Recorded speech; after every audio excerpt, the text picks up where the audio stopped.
cadena respiratoria y la fosforilación oxidativa. Entonces, desde ese punto de vista, son dos procesos fuertemente entrelazados, ¿ya? Un poco retroalimentando, la cadena respiratoria está constituida por los siguientes: el NAD, el FAT, la coenzima Q y todo el complejo citocrómico, el cual permite fijar el oxígeno en la matriz mitocondrial. Y muchas veces ese oxígeno que se fija en la matriz mitocondrial se une al hidrógeno que genera la coenzima Q en el proceso OX-redox, se va uniendo al oxígeno, el hidrógeno y forma agua, ¿no? El agua es importante porque es un medio, es un solvente en el cual se encuentran muchos metabolitos que participan de este proceso. Estamos hablando a nivel de la matriz mitocondrial. Entonces, esto que corresponde a la cadena respiratoria también de manera simultánea está entrelazado con lo que es la fosforilación oxidativa. Por eso que vemos acá la cadena respiratoria y fosforilación oxidativa. La fosforilación oxidativa es un procedimiento, un conjunto de reacciones en realidad, que permite liberar energía. En tres momentos, como ven ustedes, entre el NAD y el FAT se libera un cúmulo de energía que es aprovechado para la síntesis del ATP. Entonces, este ATP se va a sintetizar como resultado de la energía que libera la primera reacción de la cadena respiratoria. Es una reacción fuertemente energética. Entonces, esa energía se utiliza para que el ADP, el adenosín difosfato, más el fósforo inorgánico, pueda unirse y de esta manera formar el ATP. El conjunto de reacciones continúa y a este nivel, a nivel del citocromo B, se vuelve a liberar energía. Energía que también es usado nuevamente por el ADP y el fósforo inorgánico para sintetizar un segundo ATP. Continúan las reacciones y se va acumulando la energía para que a nivel del citocromo A se pueda liberar nuevamente energía que permita la síntesis del tercer ATP. Entonces, en esta imagen estamos viendo que es posible sintetizar 3 ATPs de manera natural. Eso quiere decir que cuando el NAD actúa sobre las sustancias reducidas que vienen del ciclo de Krebs, y aquí es donde se articula el ciclo de Krebs, de manera normal, el NAD, hasta llegar a fijar el oxígeno en la matriz mitocondrial, llega a producir 1, 2, 3 ATPs. Pero también pudiera darse el caso que el NAD no tenga acción directa sobre las sustancias reducidas del ciclo de Krebs. Y quien va a tener acción directa va a ser el FAT. El FAT tendría su acción directa y no el NAD. La consecuencia en ese caso es que no se va a generar, no se va a sintetizar este ATP que tenemos acá.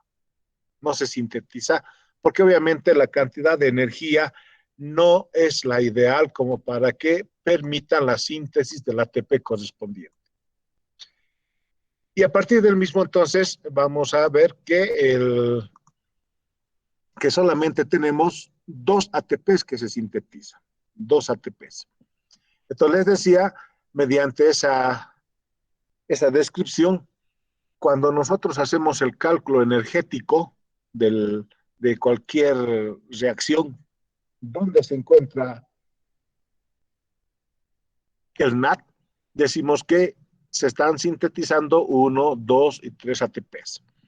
Pero en algún caso no se encuentra el NAD, sino el FAT, que tiene relación directa con las sustancias reducidas. Por lo tanto, solamente se sintetizan 1 y 2 ATPs. Esto es importante, les digo, porque los metabolitos reducidos, ¿quién los va a aportar? Los va a aportar el ciclo de Krebs que vamos a ver ahora. Bueno, este era un resumen. Cada síntesis de ATP requiere de 30.5 kilojoules mol de energía. Como son 3 ATPs normalmente que se sintetizan en la cadena respiratoria, Aquí vemos 1, 2, 3. Entonces, quiere decir que estamos gastando o consumiendo, como se quiera entender, 91.5 kilojoules mol de energía para sintetizar estos 3 ATPs. Ahora, la cadena respiratoria genera 220.5 kilojoules mol de energía. Esta es la cantidad de energía que genera la cadena respiratoria. Entonces, si este es el 100%, estos 91.5 kilojoules mol de energía representan el 42%. Quiere decir que un poquito menos de la mitad, un 42%, se está destinando a la síntesis de los 3 ATPs. El 58% restante, más o menos 129 kilojoules mol de energía, queda libre para favorecer los procesos motrices, exergónicos, generación de calor, etcétera, que requiere el organismo. También habíamos indicado que existen los desacoplantes. ¿Qué son los desacoplantes? Son los que impiden que la energía que genera la fosforilación oxidativa, no, la cadena respiratoria, la energía que genera la cadena respiratoria, porque ahí es donde se están produciendo las reacciones químicas del proceso oxo-redox, no sea utilizado en la síntesis de ATPs. Entonces, esa energía que no va a ser utilizado en ATPs queda libre, solamente como energía calorífica. Es decir, si esto es lo normal, tenemos la cadena respiratoria y tenemos la fosforilación oxidativa, que está acá, que estamos indicando con el puntero, que es lo normal, los desacoplantes lo que hacen es impedir que esa energía que está liberando la cadena respiratoria sea utilizada en la síntesis de ATPs. Impide. Entonces, esa energía ya no va a ser utilizada en ATP, sino solamente en calor, podríamos decir, ¿no? En energía calorífica. Pero nosotros requerimos ATPs porque son las moléculas que van a trasladar esa energía a las regiones endergónicas, ¿verdad? Ahora, ¿cuáles son esos desacoplantes? Habíamos mencionado el 2,4-dinitrofenoles, alofenoles, nitrofenoles, gramicidina y valinomicina.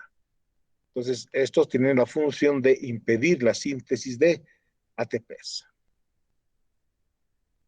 Bien, también otra importancia que habíamos visto es que la energía que se está generando en la cadena respiratoria no se libera en un solo momento por la segunda ley de la termodinámica.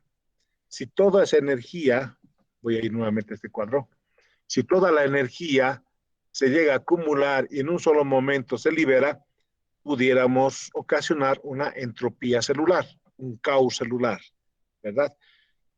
Y eso no es posible. Eso puede dar origen incluso a un desorden biológico. La célula puede empezar a reducirse sin control. Puede llegar a generar tumores, por ejemplo. Pueden ser benignos o malignos, yo qué sé, pero falta en este caso un control biológico justamente dado por ese aspecto de una entropía que se estaría produciendo, ¿no? Entonces, una de las causas pudiera ser. Por eso es que la energía, si se libera de manera parcial, el sistema biológico más bien aprovecha esa energía, como vemos acá, aprovecha para la síntesis de los ATPs correspondientes. Bueno, entonces con esa retroalimentación breve vamos a entrar al ciclo de Krebs. Entonces el ciclo de Krebs en realidad es la parte culminante de las reacciones biodegradativas de los carbohidratos, lípidos y proteínas. Estas moléculas que se van biodegradando, que son los macronutrientes, culminan generalmente en el ciclo de Krebs. Y del ciclo de Krebs sale hacia la cadena respiratoria la fosforilación oxidativa, generando la energía. Y esa es la maquinaria que empieza a funcionar, la maquinaria biológica energética que requiere nuestro organismo. No se olviden que el ciclo de Krebs se desarrolla en la matriz mitocondrial. muy cerca a la membrana interna de la mitocondria. Y tampoco nos olvidemos que la cadena respiratoria y la fosforilación oxidativa se desarrolla en la membrana mitocondrial, cerca a la matriz mitocondrial, ¿no? A nivel de las crestas internas de la membrana mitocondrial. Entonces, hay unas relaciones tan fuertemente unidas desde ese punto de vista a nivel de la membrana interna de la mitocondria y la matriz mitocondrial que también esté cerca a la membrana interna. Ahí se encuentran estos dos procesos. Bien, este es el ciclo de Krebs, entonces, que lo vamos a describir ahora nuevamente. Como ven ustedes, es un ciclo que empezamos con acetilcoenzima A, que normalmente es el metabolito final de la degradación de carbohidratos, lípidos, y se fusiona con un otro metabolito como es el oxaloacetato, que es la molécula residual de una vuelta anterior del ciclo de Krebs. Entonces, acetilcoenzima A y oxaloacetato inician el ciclo de Krebs. Además, podemos ver que acetilcoenzima A es una estructura de 2 carbonos y el oxaloacetato es una estructura orgánica de 4 carbonos. Y cuando estos se fusionan, nos va a dar el citrato que tiene 6 carbonos. 1, 2, 3, 4, 5, 6 carbonos, ¿verdad? Entonces, también podemos apreciar de manera general en el ciclo de Krebs o ciclo del ácido cítrico que tenemos la generación de 1, 2 y 3 NAT, ¿no es cierto? NAT. Ahora, estos NAT, ¿dónde se van a ir? Se van a ir hacia la cadena respiratoria. NAT, FAT, coenzima Q, todo el complejo citocrómico, ¿ya? Entonces, aquí estamos encontrando que en el ciclo de Krebs va a haber 3 NATs que se van a generar. Repito, estos NAT van a ser estos, NAT. Y van a seguir todo esto que es la cadena respiratoria y obviamente la fosforilación oxidativa sintetizando los ATPs. Pero también vamos a tener, fíjense ustedes, un FAT, presentes en el ciclo de Krebs. Lo que les decía, si bien normalmente el NAT se une a los metabolitos reducidos, uno de ellos es, por ejemplo,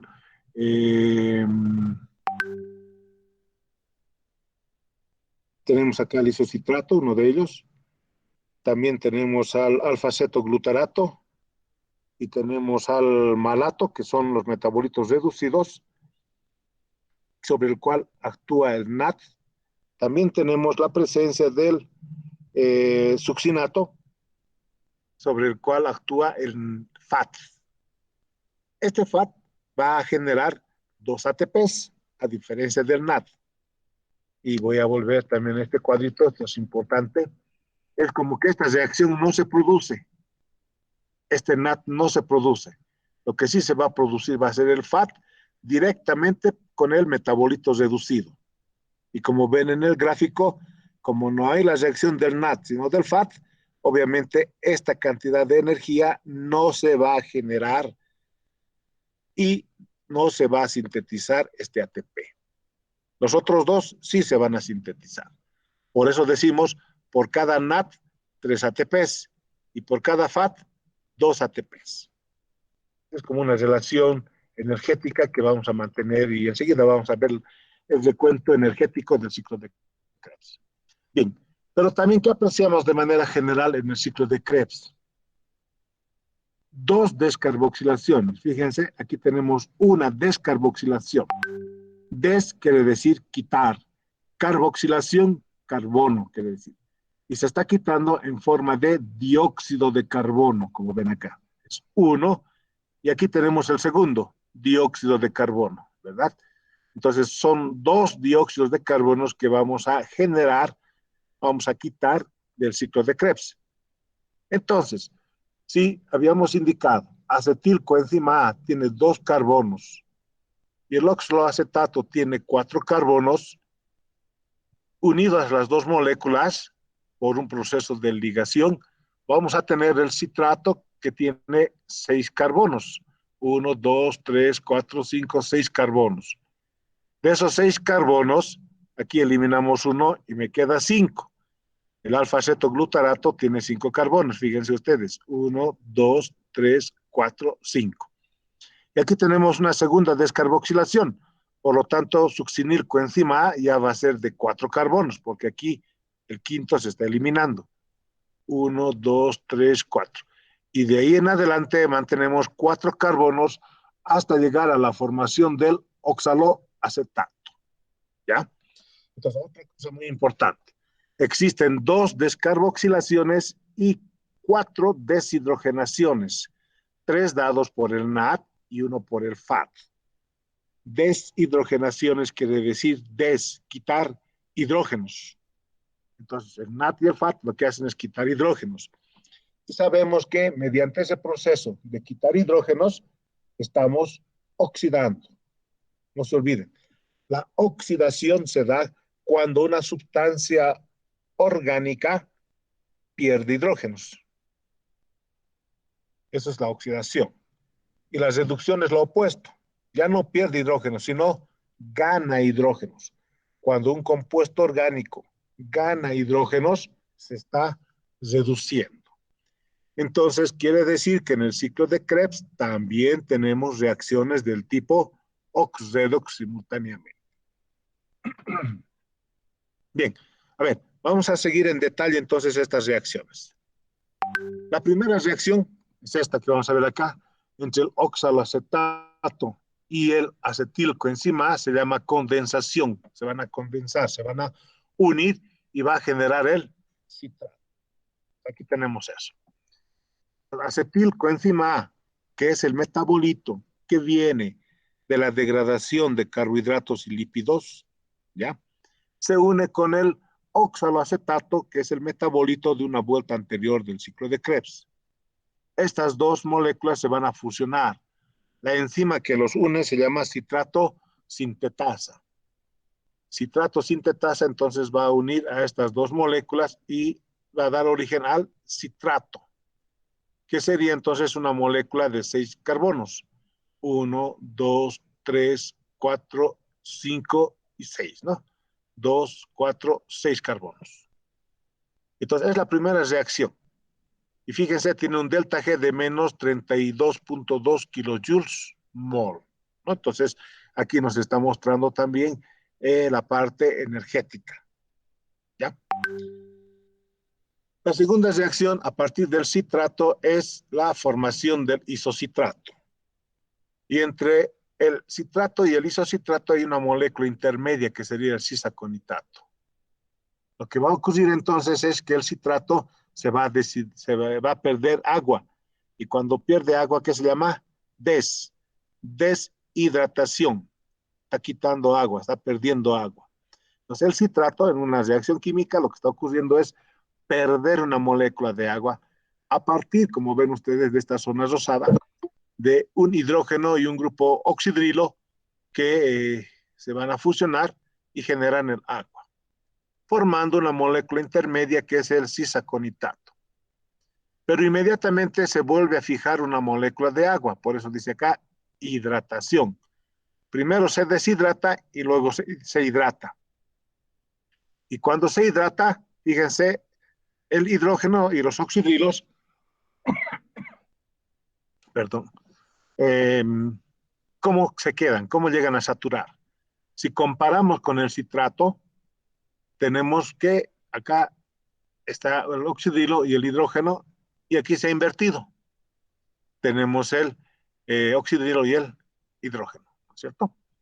Además, el grupo funcional carboxílico, que está en este carbono que ven ustedes con el puntero, llega a modificarse a esta otra posición. Bueno, entonces la reacción tiene un delta G de 13.3 kilojoules mol. Lo que hemos hecho entonces es, eliminando agua y fijando agua, reorientar las posiciones del grupo oxidrilo y del hidrógeno de manera general. La siguiente reacción va a ser de oxidación y descarboxilación. O sea, el nombre ya nos dice qué va a ocurrir. Va a haber una oxidación y una descarboxilación. Quitar, carboxilación, carbono. Y aquí ya me estoy dando cuenta que existe eso, ¿no es cierto? Esta es la descarboxilación, la pérdida de un carbono en forma de dióxido de carbono. Pero antes de eso va a haber la oxidación. Y veamos cómo se presenta eso. El isocitrato que se ha formado anteriormente va a experimentar la acción de esta enzima isocitrato deshidrogenasa. Deshidrogenasa. Lo que quiere decir que el NAT, este NAT que viene de la cadena respiratoria, ¿no es cierto?, va a quitar dos hidrógenos. Esa es su función, quitar hidrógenos. Y estos dos hidrógenos que tiene el isocitrato los va a quitar y los va a fijar en su estructura para reducirse. Entonces, les decía, el compuesto orgánico que gana hidrógeno se está reduciendo. En este caso, el NAT de oxidado pasa a reducido. Y el compuesto orgánico que pierde hidrógenos, como es el caso del isocitrato, está perdiendo esos dos hidrógenos, se está oxidando. Y se está oxidando hasta oxalosuccinato, que es una estructura intermedia también. Entonces, aquí tenemos ya aquello que corresponde a una oxidación y reducción. Este NAT reducido, ¿dónde va a ir? Cadena respiratoria, ¿no es cierto? NAT, FAT, coenzima Q y el complejo citocrómico.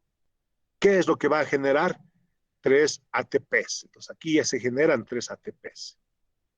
Bien, otras moléculas intermedias también juegan un papel importante porque sobre el oxalosuccinato, inmediatamente a nivel de este grupo carboxílico, se va a favorecer la eliminación del dióxido de carbono. Eliminando el dióxido de carbono, como ven ustedes acá, se va a dar origen a esta estructura que, haciendo la reorientación, el reordenamiento de las moléculas, da origen al alfa-cetoglutarato. Entonces, el alfa-cetoglutarato, alfa-ceto de una cetona, y justamente aquí estamos dando origen a una cetona, ¿no es cierto? Aquí tenemos un grupo carboxílico y aquí tenemos un grupo funcional cetona, lo que no teníamos inicialmente. Entonces, en esta reacción ha habido una oxidación por el NAT, una descarboxilación por la eliminación del dióxido de carbono, formando el alfa-cetoglutarato. Ahora, la siguiente reacción sobre el alfa-cetoglutarato que se ha formado va a experimentar otra vez oxidación y descarboxilación. Es algo similar al anterior proceso, que también decía oxidación, descarboxilación. La descarboxilación, ya me doy cuenta aquí, nuevamente se está eliminando dióxido de carbono. Si aquí teníamos en alfa-cetoglutarato 5 carbonos, porque un carbono se ha eliminado en forma de dióxido de carbono en la reacción anterior, aquí tenemos 5, 1, 2, 3, 4, 5. Al producirse esta descarboxilación, nos queda ahora 4 carbonos. 1, 2, 3, 4 carbonos, ¿no es cierto? Entonces, en el ciclo de Krebs se están perdiendo 2 carbonos mediante 2 descarboxilaciones. 2 carbonos en forma de dióxido de carbono. Bien. Pero también simultáneamente el alfa-cetoglutarato se está oxidando. Se está oxidando. Lo que ocurre es que el NAT, ¿no es cierto?, va a quitar hidrógenos del alfa-cetoglutarato y se va a reducir. Este NAT se va a ir nuevamente a la cadena respiratoria. NAT, FAT, coenzima Q y el complejo citocrómico, generando 3 ATPs. ¿Ya? Entonces, mientras que el NAT se está reduciendo, el alfa-cetoglutarato se está oxidando a succinil coenzima A. Por eso dice oxidación, está generando una oxidación. Un delta G de menos 33.5 kilojoules mol de energía. Una vez que se ha formado succinil coenzima A, viene otra reacción también interesante porque genera fosfatos de sustrato o ATPs de sustrato también que se llama. ¿Por qué se denomina de sustrato? ¿Ya? Se denomina de esa manera porque normalmente, si recorro la anterior reacción, este NAT tendría que ir hacia la membrana mitocondrial, ¿no es cierto? Porque esto está ocurriendo en la matriz mitocondrial, tendría que migrar hacia la membrana mitocondrial y allí se desarrollaría la cadena respiratoria. Al momento en que se produce ese conjunto de reacciones de la cadena respiratoria a partir de este NAT, se va a sintetizar 3 ATPs. Y esa síntesis de ATPs a ese nivel, ¿ya? A ese nivel, en la membrana interna, en la parte interna de la membrana mitocondrial, es lo normal. Allí se sintetizan los ATPs normalmente.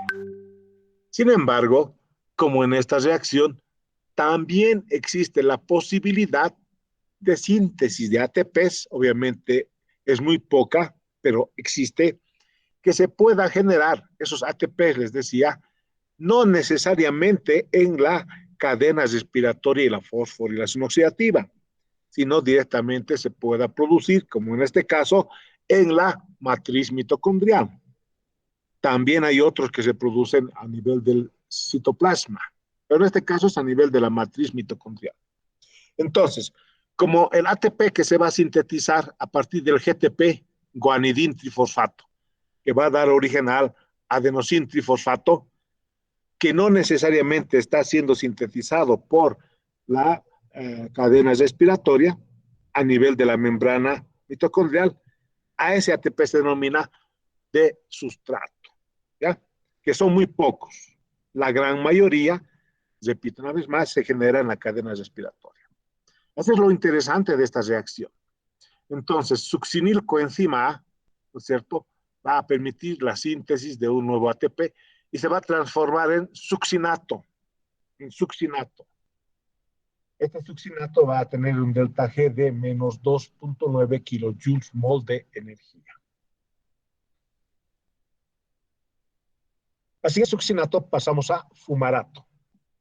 Y aquí ya podemos ver también otra reacción del tipo oxredox.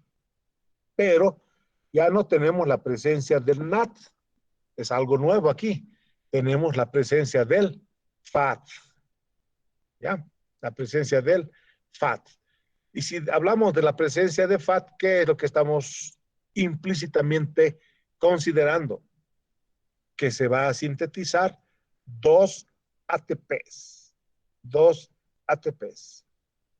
¿Ya? Entonces, creo que eso es sumamente importante. Aquí tenemos 2 ATPs. Y es una reacción también ox-redox, porque el FAT oxidado se reduce a FAT reducido. ¿Por qué se está reduciendo? Porque está ganando hidrógenos, está quitando hidrógenos al succinato. Estos hidrógenos que tenemos acá los está tomando. Y el succinato, al perder hidrógenos, se está oxidando hasta fumarato. Como vemos acá, tenemos solamente 2 hidrógenos. Anteriormente teníamos 4 hidrógenos, pero solamente ahora tenemos 2, porque los otros 2 han sido tomados por el FAT. Este FAT va a continuar la cadena respiratoria. FAT, coenzima Q y el complejo citocrómico. Aquí no participa el NAT, por eso se sintetiza solamente 2 ATPs. La enzima que hace esta reacción se llama succinato deshidrogenasa. Como ven ustedes, ya nosotros implícitamente tenemos los conceptos de cómo estaría actuando esta enzima. Y lo que les decía anteriormente, casi toda reacción química tiene la presencia de una enzima que cumple las funciones de ser un biocatalizador. Agilizan esta reacción, ¿ya? Y tenemos un delta G igual a 0 kilojoules mol. Quiere decir que puede liberarse energía, pero toda esa energía se vuelve a consumir en la formación del fumarato.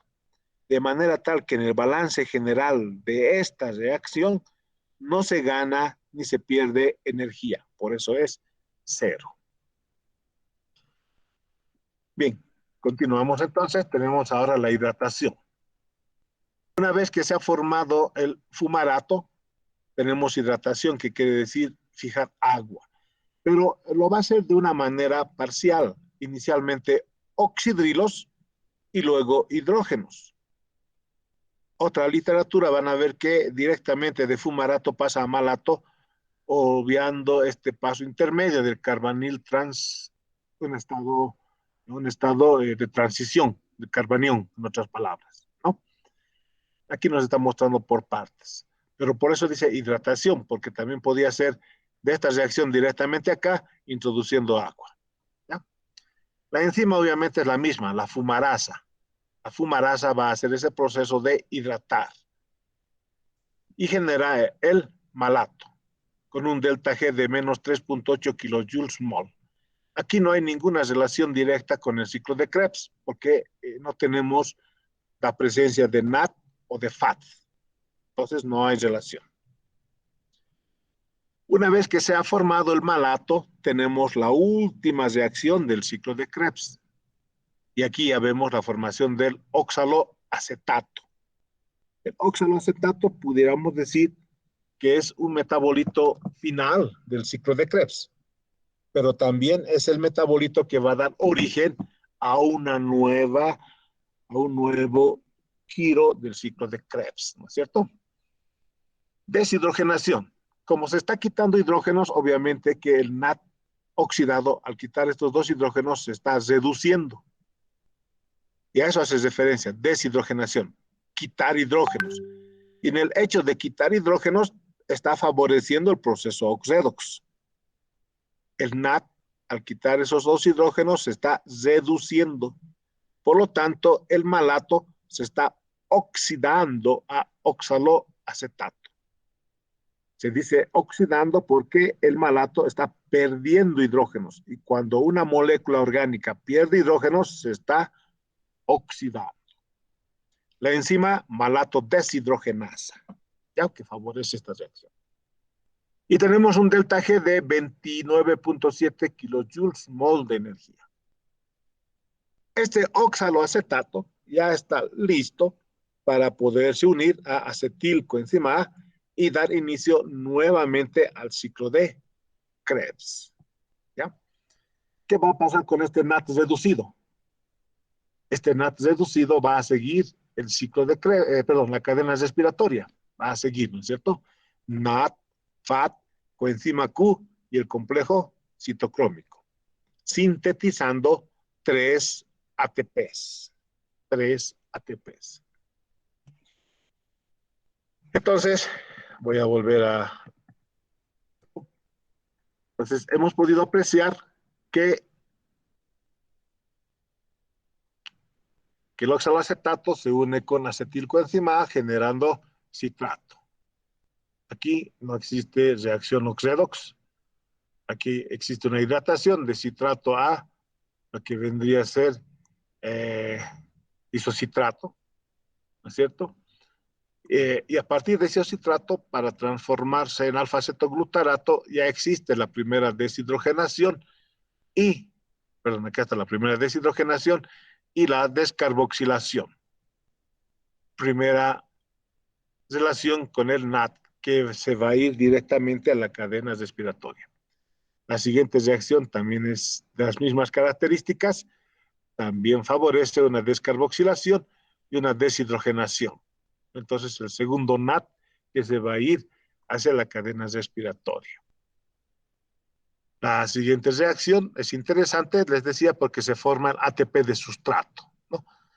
ATP de sustrato porque no necesariamente se está sintetizando este ATP en la cadena respiratoria y fosforilación oxidativa que se produce en la membrana mitocondrial, sino que esto se está produciendo en la matriz mitocondrial. Después tenemos la presencia del FAT, que es otro enlace, otra unión hacia la cadena respiratoria, pero la diferencia está que este FAT va a generar 2 ATPs, a diferencia del NAT que genera 3 ATPs. Luego tenemos la hidratación y aquí tenemos otra vez presencia del NAD, ¿no es cierto? En la reacción malato a oxaloacetato. También entonces genera nuevamente 3 ATPs. Entonces, aquí podríamos decir que tenemos 1, 2, 3 ATPs y un FAT, como también un ATP de sustrato desde el punto de vista energético.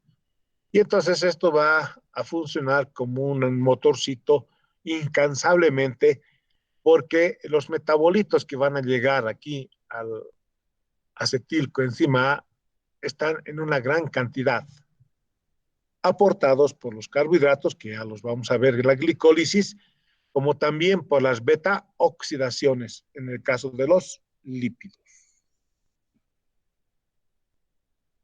Entonces, esas son las reacciones específicas, ¿no? Ahora, podemos decir que en cada vuelta del ciclo de Krebs se degrada en 2 carbonos. Habían 2 descarboxilaciones, ¿no es cierto? También existían 4 deshidrogenaciones. 3 por NAT, 1, 2, 3 y 1 por FAT. En cada descarboxilación se está tomando 2 hidrógenos. Como son 4 descarboxilaciones, 3 por NAT y 1 por FAT, en total se han perdido 8 hidrógenos, ¿no? 8 hidrógenos, los cuales, haciendo el proceso de reducción, se han direccionado hacia la cadena respiratoria por 3 NAT y un FAT. Entonces, 3 NAT han tomado 6 hidrógenos y un FAT han tomado 2 hidrógenos. En total, 8. 6 más 2, 8 hidrógenos. En el balance energético decimos que se producen 12 ATPs. 12 ATPs.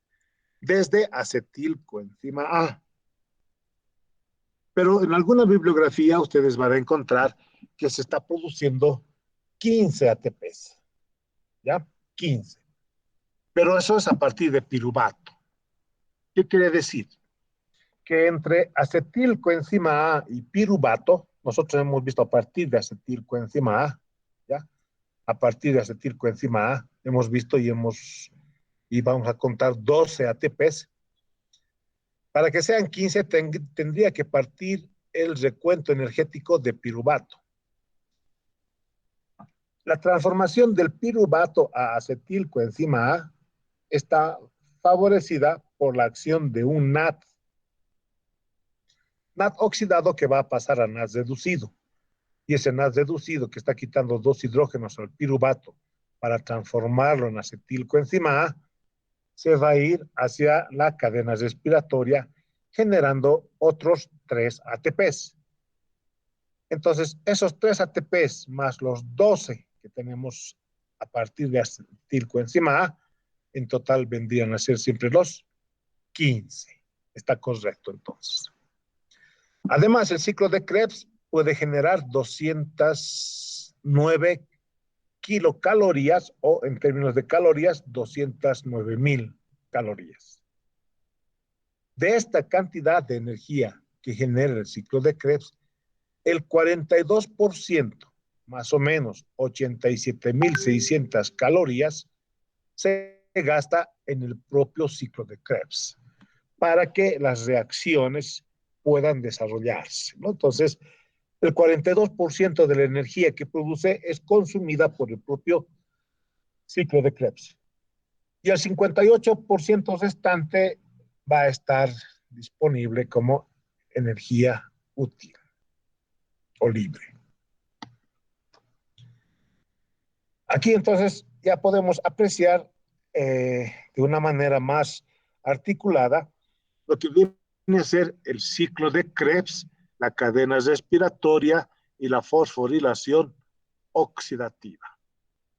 Y aquí también podemos ver que el ciclo de Krebs se está asociando con el metabolismo de la glucosa, con el metabolismo de la glucosa.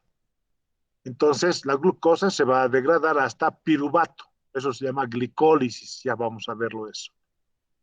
Y ese piruvato luego se transforma hasta acetilcoenzima A y conjuntamente el oxaloacetato empieza a girar el ciclo de Krebs, ¿no? Lo que ya hemos ido detallando. En este proceso hemos dicho que se generan 3 uniones hacia el NAT y 2 hacia el FAT.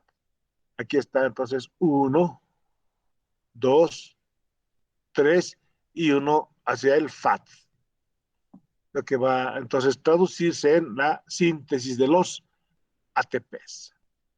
Entonces este es un cuadro muy bonito en el cual nos está mostrando que el ciclo de Krebs en realidad es la parte central que va a continuar con la cadena respiratoria y la fosforilación oxidativa. Pero a su vez, el ciclo de Krebs recibe metabolitos de la degradación de los carbohidratos, como es el caso de la vía glicolítica. Pero no siempre. Aquí, por ejemplo, podemos ver que los lípidos también son grandes aportantes de acetilcoenzima A mediante los procesos de las beta-oxidaciones.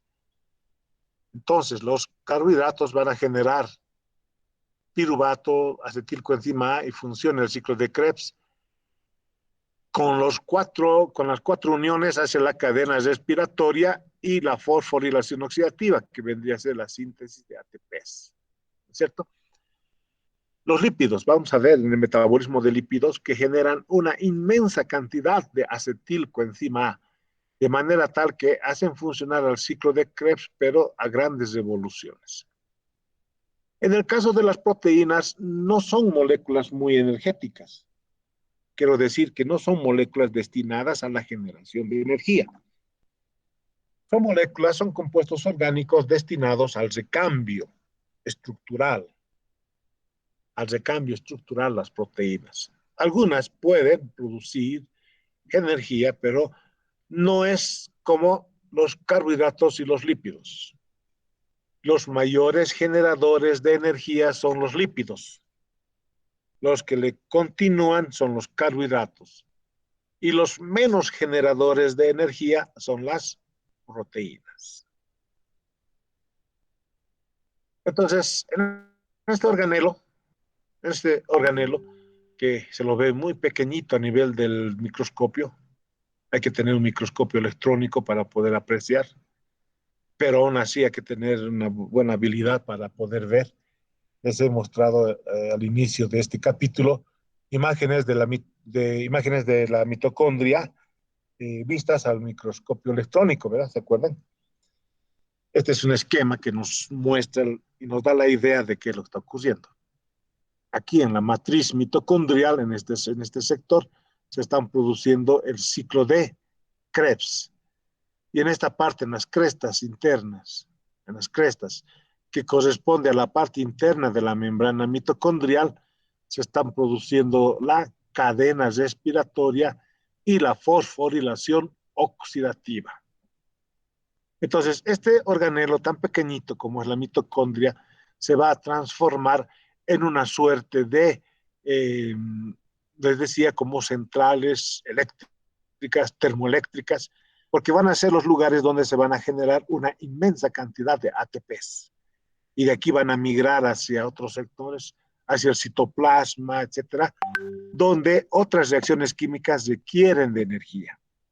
Y los ATPs entonces se hidrolizarán a ese nivel y proporcionarán energía. Y de esa manera, la maquinaria energética va a funcionar a nivel de la célula. Bien, entonces con esto vamos a concluir este capítulo y ya estamos, como les decía, listos para dar nuestro primer parcial. El siguiente tema que vamos a desarrollar va a ser metabolismos de carbohidratos. Entonces, vamos a ver, en otras palabras, voy a ir viendo por acá. Vamos a ver esta parte, ¿no? Carbohidratos. Pero existen muchas vías y rutas metabólicas donde a partir de los alimentos, ese carbohidrato que es un macronutriente debe llegar hasta piruvato o acetilcoenzima A, como habíamos indicado, para relacionarse al ciclo de Krebs y todo esto que ya hemos ido viendo, que ya conocemos. Esta parte es materia del segundo parcial, metabolismo de carbohidratos, de lípidos y proteínas. Ya les decía que todo eso llega al ciclo de Krebs. Bien, entonces con esto vamos a concluir la explicación del día de hoy. Y ahora lo que quiero es fijar la fecha del primer parcial. Cuando podemos dar, ustedes seguramente tienen también otras materias en las cuales no sé si han dado o recién van a dar o están dando el examen. Entonces, yo no tengo problemas en poderme acomodar en términos de los tiempos para que den su correspondiente examen. Entonces, tienen la palabra, jóvenes, cuando quisieran dar su primer parcial para ir programando. Además, los exámenes parciales van a ser presenciales, por si acaso, ¿no? No va a ser en línea. El día viernes estuve por la facultad y he visto que algunas materias están dando presencial su examen. Además que hay una circular que les he mostrado que los laboratorios y los exámenes son presenciales. Bien, entonces, fechas, ¿cuándo sugieren dar el examen del primer parcial?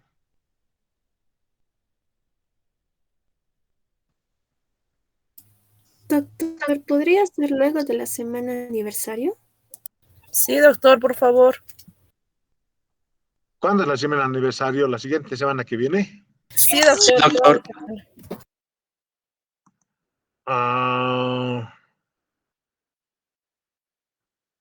El 29 o 30, dice, sugiere Jennifer, 29 o 30. Ya, pero están de acuerdo porque normalmente cuando hay fiesta, semana aniversario, los estudiantes se formatean y entonces las consecuencias son graves. Hubiera sido bueno antes de la fiesta, ¿no? Aunque no creo que haya actividades, quizás algunas actividades virtuales, ¿no? No creo que existan actividades presenciales, Hay fiestas. actividades, incluso va a haber hay un Ya calendario, nos han doctor. pasado el cronograma. Ah, sí, no sabía. Entonces va a haber bautizos. Sí. Sí, doctor. doctor, hay un cronograma para toda la semana. Ya, hay que tener cuidado, pero jóvenes, cuidado. Cuidado, ese virus invisible está por ahí, hay que tener cuidado, siempre con moderación.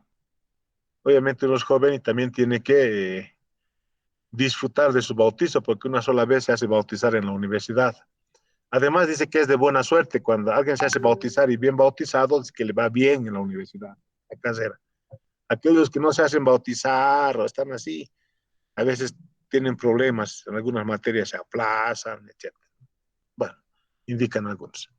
Entonces, la compañera decía, Jennifer, el 29 o 30 de septiembre, 29 es miércoles o jueves. ¿Qué dicen esto de los compañeros? ¿Están de 30, acuerdo? doctor. Sería el miércoles, porque el jueves me imagino que va a haber laboratorio, ¿no? Ah, sí, claro. Bueno, en el peor de los casos, si va a ser miércoles y se van a concentrar, suspenderíamos el laboratorio también, ¿no? No hay problema. Para que no estén estresados. Pero eso luego podemos ver. Lo primero que quiero definir es el 29 o el 30.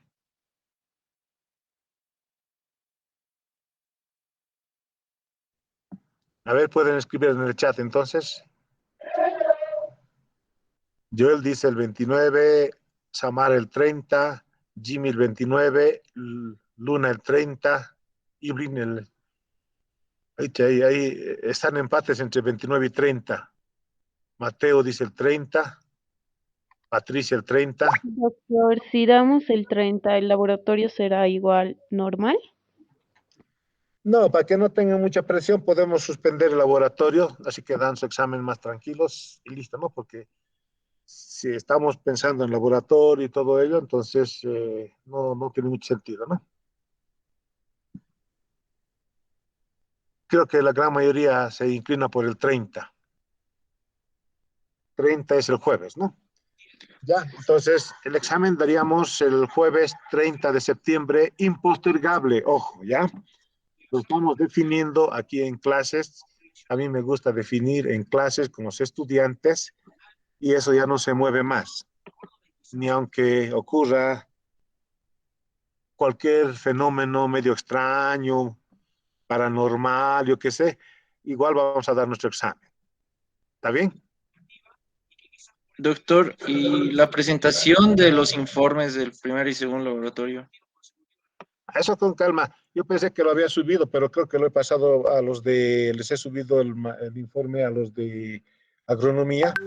Después de clase voy a subir, pero van a tener a partir de la fecha que se les va a dar el informe, eh, por lo menos una semana para que puedan presentarme el informe correspondiente. Entonces, eso no hay mucho problema. Pero usted dijo que le íbamos a presentar presencialmente cuando vayamos al laboratorio, ¿no? Sí, eso me han pedido, ¿no? Entonces yo lo voy a publicar en el Moodle, ustedes lo descargan, lo hacen el cálculo, llenan cuestionario y eso me lo entregan.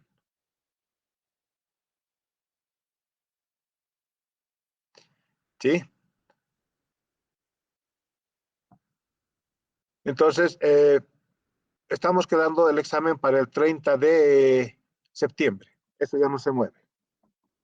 Y de los informes, ahora mismo voy a ver, ese que había subido para ustedes también, entonces he debido colgarles para agronomía, pero van a tener sus, ya les voy a dar un plazo de 2 semanas para que me entreguen, con fecha 2 semanas, para que me entreguen los informes del primer y segundo laboratorio. Va a ser la presentación en físico, me han pedido, ¿no? Entonces, eso quiere decir que entrando al laboratorio me lo entregan el informe en el escritorio para que yo los vaya revisando.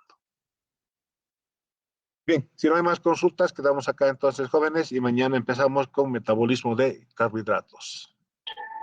Doctor, perdone, el día 30, ¿a qué hora será el examen? En nuestro horario de clases, tenemos nuestro horario sí, presencial. El jueves es verdad, sería a horas 15:30, de 3:30 a 5. Voy a hacer la reservación correspondiente de las aulas en la facultad. Seguramente vamos a dar en unas 3, 4 aulas para que no tengamos mucha presencia en un curso de los estudiantes, ¿no? Entonces, o en un piso vamos a dar. Yo voy a organizar esa parte para que tengamos también un poco de distanciamiento en el examen.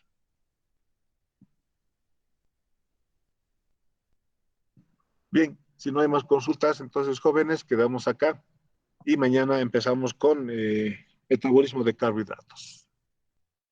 Gracias, doctor. Doctor, gracias. Gracias, Muy doctor. bien, muy bien, ¿no? Ustedes van bien. Cuídense, que tengan una muy buenas noches. Hasta mañana. Gracias, doctor. Mañana, doctor, se cuida. Gracias, doctor, hasta luego. Gracias, Doctor, hasta hasta mañana. luego. Luego. Chao, chao. Hasta luego, señorita.